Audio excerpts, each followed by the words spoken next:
Fuel system, 2 gas tanks. Every boat we have has 2 gas tanks. This is a 43, so we're 415 gallons per side. The fuel tanks are right here. Each side has a fill. Fuel tank here. Our main vent for the fill is right here. Make sure that stays free and clear. Don't want that to get clogged. That will prevent the gas to bubble back up. A lot of times, the very first time you put gas in these boats, they will burp and bubble a bit. Typically after that, you should not have a problem. Notice also too, a point of this boat over here is the little black vent underneath the fuel cap. That is the EPA vent. On top of our fuel tanks, thanks to the government, we have a vent that when the tank heats up, the tank actually breathes a bit, so it lets fumes and everything out.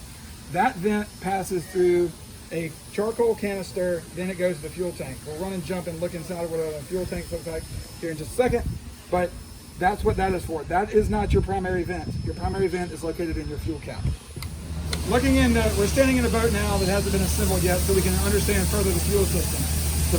What we're seeing here is the vent that I mentioned a few minutes ago. The big hose is your primary vent tube. That runs out and goes to the gas cap. The little hose is the EPA vent hose. That goes to the charcoal filter, and then you see the little P-trap vent on the side of the boat there. The main, obviously, hose is your main fill line. As we pan back to the back, the other thing we pick up is each tank has 4 fittings for the engines. I'll also show you our valving system. But each engine can run off of either tank.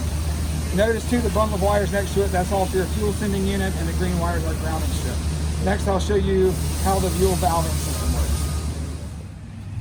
Okay, when we were looking at the fuel tank a few minutes ago, we noticed that there was four fills, for 1 fill for each motor. This is where those fills come into.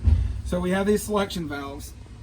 Notice there's an off, a starboard, a port, and a both. So any engine can run off of obviously the starboard port or both tanks, depending on how we have those selected.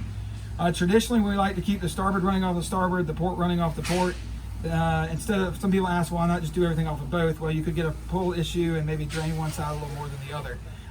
Also in here, we have our fuel water separators. And we do put them in order. So the most inboard is your inboard motor. The more outboard is your outboard engine.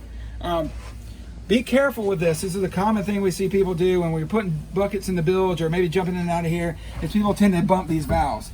Obviously you do that, you're restricting flow to your engine, and you may find one engine is not running properly and start shaking and running itself out of fuel. First thing to do is always check here to make sure this valve wasn't spun one way or the other.